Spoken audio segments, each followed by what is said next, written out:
Hello दोस्तों, आशा करता हूँ आप सब ठीक होंगे। स्वागत है आपका अपने YouTube channel only selection point पर।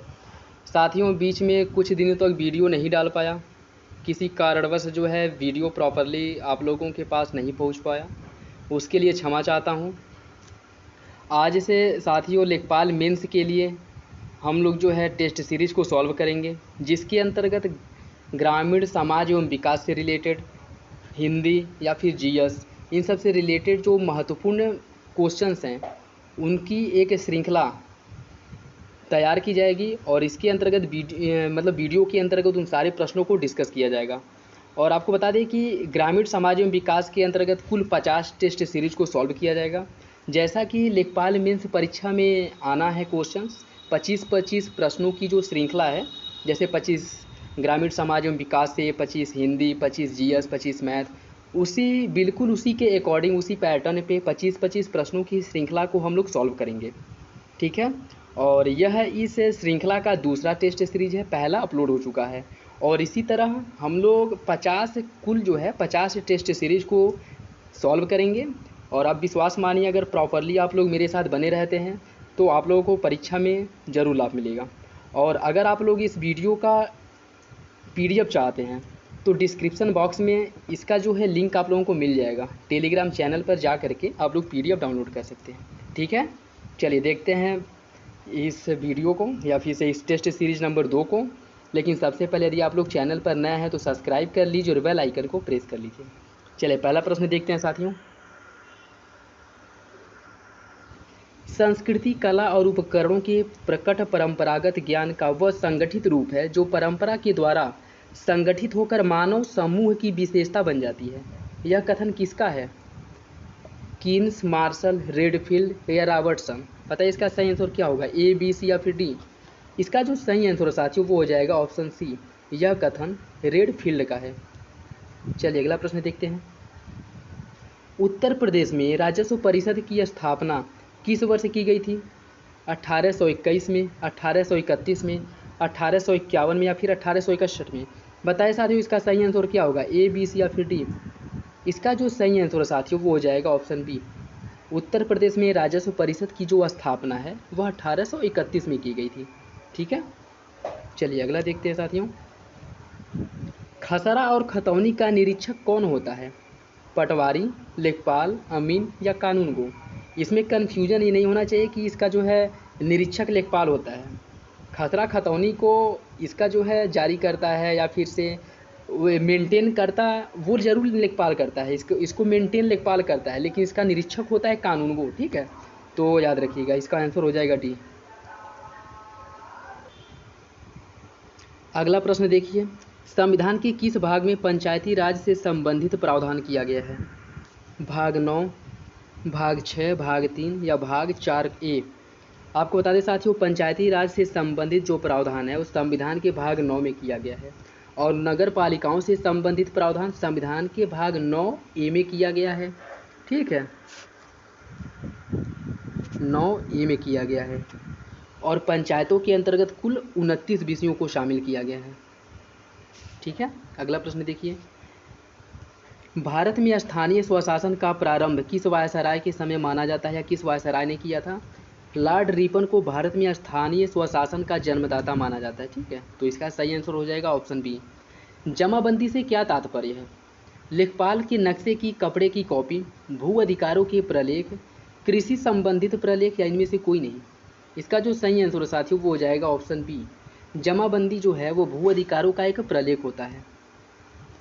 चलिए अगला प्रश्न देखते हैं। आत्मनिर्भरता प्राप्त करना किस पंचवर्षीय योजना का उद्देश्य था? प्रथम पंचवर्षीय योजना, 11वीं पंचवर्षीय योजना, तृतीय या फिर चौथी? आपको बता दें साथियों, आत्मनिर्भरता प्राप्त करना चौथी पंचवर्षीय योजना का उद्देश्य था। अगला देखिए।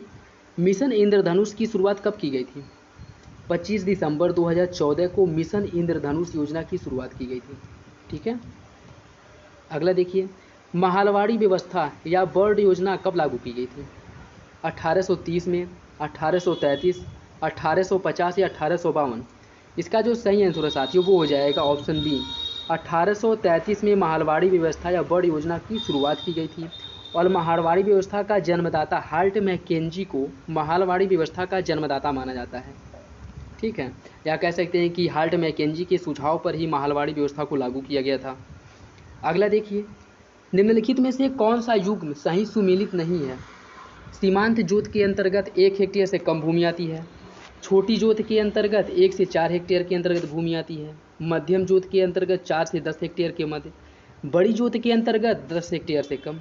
बताइए कौन सा आंसर गलत है, कौन सा ऑप्शन गलत है? इसका जो सही आंसर है वो हो जाएगा ऑप्शन डी, अर्थात डी ऑप्शन जो है गलत है, क्योंकि बड़ी जोत के अंतर्गत 10 हेक्टेयर से कम भूमि नहीं आती है, 10 हेक्टेयर से अधिक भूमि आती है। ठीक है, याद रखिएगा।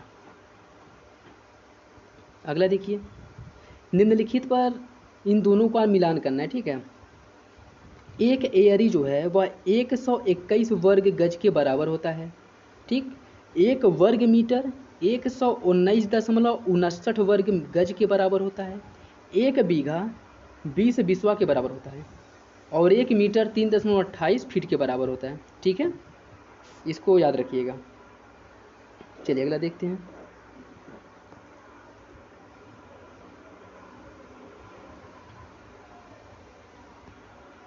निम्नलिखित में से रबी की फसल कौन नहीं है? गेहूँ, मटर, सरसों, तरबूज। इसका जो सही आंसर है साथियों वो हो जाएगा ऑप्शन डी। तरबूज जो है वो रबी फसल के अंतर्गत नहीं आता है, बल्कि तरबूज जो है वो जायद फसल के अंतर्गत आता है। ठीक है, अगला प्रश्न देखिए, पशु जैविक औषधि संस्थान कहाँ स्थित है? सहारनपुर, नोएडा, आगरा, लखनऊ। बताइए इसका सही आंसर क्या होगा, ए, बी, सी या फिर डी? इसका जो सही आंसर है साथियों वो हो जाएगा ऑप्शन सी, पशु जैविक औषधि संस्थान लखनऊ में स्थित है।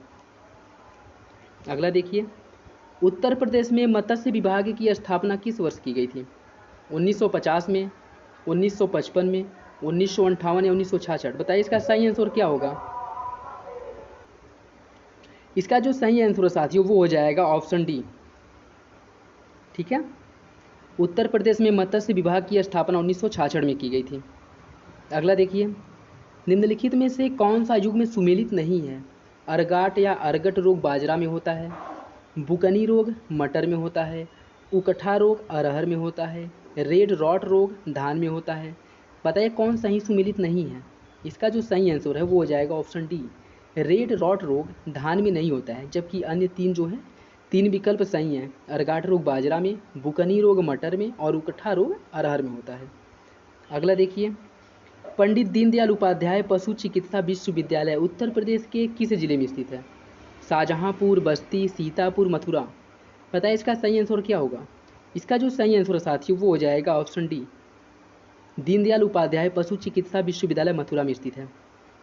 अगला देखिए साथियों, कौन सही सुमेलित है? ओखला पक्षी विहार गोंडा में, सांडी पक्षी विहार उन्नाव में, बखिरा पक्षी विहार मैनपुरी में, समसपुर पक्षी विहार रायबरेली में। बताइए इसका सही आंसर क्या होगा, ए, बी, सी या फिर डी? इसका जो सही आंसर है साथियों वो हो जाएगा ऑप्शन डी, समसपुर पक्षी विहार रायबरेली में है, जबकि अन्य तीनों विकल्प गलत हैं। बखिरा पक्षी विहार कहाँ पे है? खलीलाबाद में है, अर्थात संत कबीरनगर जिले में। बाकी आप लोग ये दोनों बताइए किस जनपद में स्थित है।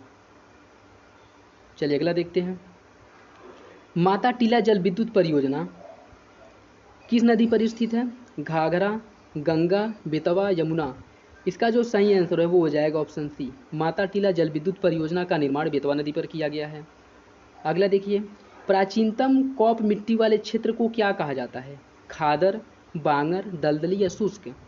इसका जो सही आंसर साथियों वो हो जाएगा ऑप्शन बी, प्राचीनतम काप मिट्टी को बांगर कहा जाता है, जबकि नवीनतम काप मिट्टी को खादर कहा जाता है। और दलदली क्षेत्र के अंतर्गत वो भूमि आती है जहाँ बारिश या बाढ़ का पानी इकट्ठा होता है। ठीक है, और दलदली भूमि में बदल जाता है, वो दलदली क्षेत्र के अंतर्गत आता है। और शुष्क भूमि के अंतर्गत वो क्षेत्र आता है जहाँ वाष्पोत्सर्जन की तुलना में बारिश की मात्रा या बरसात जो है या वर्षा जो है वो कम होती है। ठीक है, चलिए अगला देखते हैं, एनपीके के किस अनुपात का प्रयोग किया जाता है, या फिर से एनपीके किस अनुपात में होता है? 8 संबंधी 4 संबंधी 2 के, 6 संबंधी 3 संबंधी 1, 4 2 2 के या 1 2 1 के। इसका जो सही आंसर है साथियों वो हो जाएगा ऑप्शन सी, एनपीके जो है वह 4 संबंधी 2 संबंधी 2 के अनुपात में होता है। ठीक है, याद रखिएगा। अगला देखिए, 2011 की जनगणना के अनुसार उत्तर प्रदेश में 1000 पुरुषों पर स्त्रियों की कुल संख्या कितनी है, अर्थात लिंगानुपात जो है वह कितना है, 911, 912, 933 या 943। इसका जो सही आंसर है साथियों वो हो जाएगा ऑप्शन बी। उत्तर प्रदेश का जो लिंगानुपात है वह 912 है। आप बताइए राष्ट्रीय लिंगानुपात कितना है, कमेंट बॉक्स में कमेंट करिए। अगला देखिए, सारनाथ का सिंह स्तंभ किस कला का सर्वश्रेष्ठ उदाहरण है, मौर्यकालीन स्थापत्य कला, गुप्तकालीन, संगम कालीन, इनमें से कोई नहीं। इसका जो सही आंसर है साथियों वो हो जाएगा ऑप्शन ए। सारनाथ का जो सिंह स्तंभ है वह मौर्यकालीन स्थापत्य कला का सर्वश्रेष्ठ उदाहरण है, जिसका निर्माण अशोक द्वारा कराया गया था। अगला देखिए, उत्तर प्रदेश में एस्बेस्टस कहाँ पाया जाता है, मिर्ज़ापुर, सोनभद्र, ललितपुर, हमीरपुर। इसका जो सही आंसर है वो हो जाएगा ऑप्शन ए। एस्बेस्टस जो है वह मिर्ज़ापुर जनपद में पाया जाता है। अगला देखिए, उत्तर प्रदेश में औसत जोत का आकार कितना है, 0.57 हेक्टेयर, 0.37 हेक्टेयर, 0.73 हेक्टेयर या 0.63 हेक्टेयर। बताइए इसका सही आंसर क्या होगा, ए, बी, सी या फिर डी। इसका जो सही आंसर है साथियों वो हो जाएगा ऑप्शन सी। अगला देखिए, दुधवा राष्ट्रीय पार्क को बाघ परियोजना में कब शामिल किया गया था, 1957-58, 1967-68, 87-88 या 97-98। बताइए इसका सही आंसर क्या होगा, ए, बी, सी या फिर डी। इसका जो सही आंसर है साथियों वो हो जाएगा ऑप्शन सी। दुधवा राष्ट्रीय पार्क को 1987-88 में बाघ परियोजना के अंतर्गत शामिल किया गया था। ठीक है, ये था आज का लास्ट प्रश्न। आशा करता हूँ आप लोगों को अच्छा लगा होगा। अगर इसका पीडीएफ आप लोग चाहते हैं तो टेलीग्राम चैनल पे जाकर के पीडीएफ डाउनलोड कर सकते हैं, जिसका लिंक आपको डिस्क्रिप्शन बॉक्स में मिल जाएगा। और आपको बता दें साथियों, धीरे धीरे ये प्रश्नों की जो ये ईजी से मॉडरेट, मॉडरेट से टफ है, और अच्छे अच्छे प्रश्नों को इसमें शामिल किया जाएगा, डिस्कस किया जाएगा, जो परीक्षा में पूछे जाने की जिनकी संभावनाएं जो है बनी रहती है।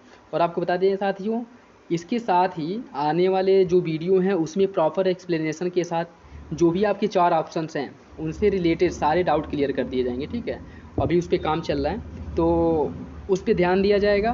बाकी इससे रिलेटेड वीडियो आपके आते रहेंगे। आज से जो है वीडियो जो है कंटिन्यू आएगा। ठीक है, तो आप लोग जो है इस चैनल के साथ जुड़ करके लेखपाल मेंस की तैयारी जो है अच्छे से कर सकते हैं। चलिए मिलते हैं अगले वीडियो में, तब तक के लिए धन्यवाद।